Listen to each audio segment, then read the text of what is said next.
We have seen the bloodshed and devastation inflicted by terrorists in America, in Europe, and all across the world.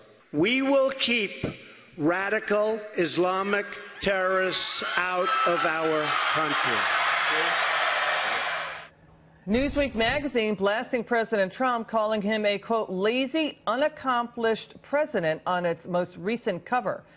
But even the left-leaning publication is not denying that President Trump is making gains against ISIS, writing, quote, Trump's war on ISIS dramatically accelerated coalition gains in both Iraq and Syria. The U.S.-led coalition and its allies have wrestled about a third of territory from ISIS there because of changes implemented by President Trump and his administration. That's according to a senior U.S. official who said that on Friday. They've taken back Mosul and about half of Raqqa, ISIS de facto capital cities. The Newsweek Daily Beast company is owned by billionaire Barry Diller. His company is called IAC. It owns Daily Beast. IAC stock closing the day in the red. Let's bring in former Army intelligence officer Andrew Peek. Good to see you, sir. Great to be here. Thanks for having me. War against ISIS, the Trump administration, the military winning, it's a great accomplishment. So why aren't Americans hearing more about the Trump administration's successes in the war against ISIS?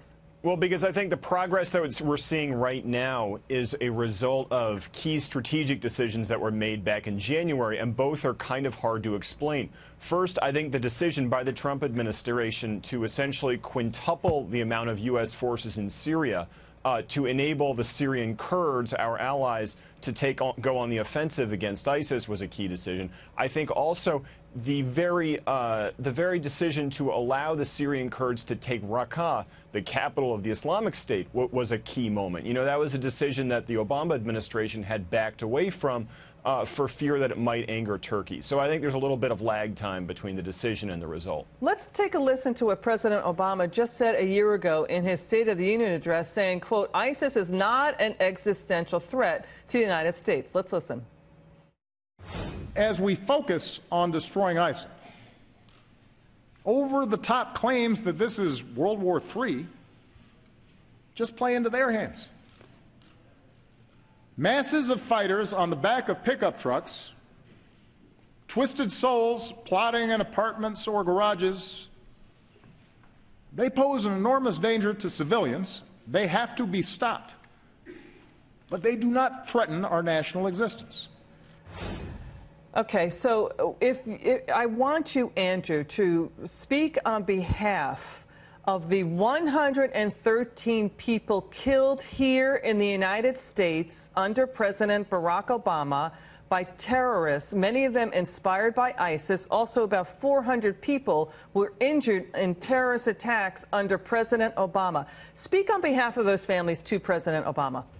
Well, I think, for one thing, President Obama's administration had a really bad track record of assessing geopolitical risk. On several occasions, they dismissed the threat posed by Russia, calling it a regional power, saying that Mitt Romney's plan was Cold War thinking to confront the Russian threat, and today that's all they think about. I think, secondly, it's impossible to look at ISIS in isolation. ISIS, Al-Qaeda, Hamas, these are all the same, these are all heads of the same hydra. There's some sort of cultural phenomenon going on in the Sunni areas of the Middle East that is producing these Islamic radical groups, and just defeating ISIS, while that group in itself may not control that much territory, won't end the underlying problem. Andrew, you've seen the catastrophic destruction of terror attacks from groups like ISIS. When a president says things like that they're not an existential threat, and you have 113 people killed here from terror in the U.S. in terror attacks, from ISIS-inspired, many of them, 400 injured, what impact does it have on the victims' families to hear a president saying they're not an existential threat? I think it's devastating. I think it's the most tone-deaf moment of his presidency, particularly the press conference he held right after the attack in France in November 2015, when he was in Turkey and he held a press conference to say this was not really that big a deal. I think it was devastating. He was totally out of sync with the way the American people felt and kind of the families of the victims.